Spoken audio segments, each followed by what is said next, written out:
But nothing has changed legally.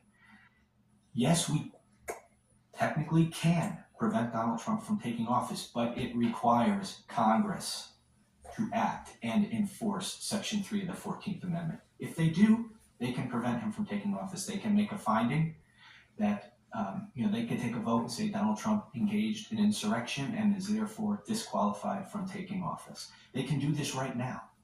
They could do it on January 6th during the certification process. But the point is, yes, they can.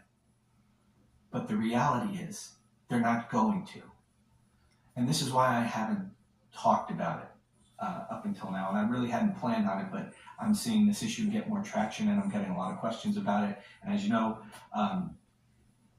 I've been a constitutional law attorney for 25 years, and this is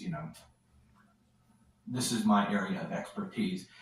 But I hadn't planned on talking about this again because, as I said, I talked about this in depth back when that case was working its way through the court system. So yes, we can, but it requires congressional action. Congress has to do it. That's what the Supreme Court says. I 100% disagree with that opinion.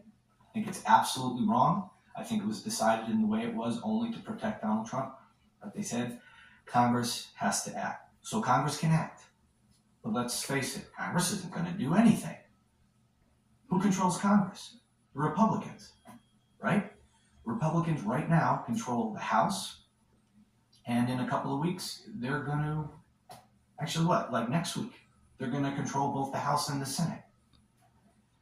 So you're going to need a Republican House of Representatives and a Republican Senate to vote that Donald Trump engaged in an insurrection and is disqualified from office and can't become president.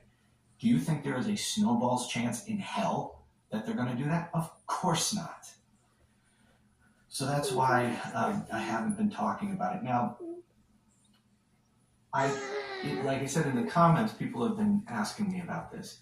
And I've had a lot of people bring up the name of a particular YouTuber who's been talking about this a lot.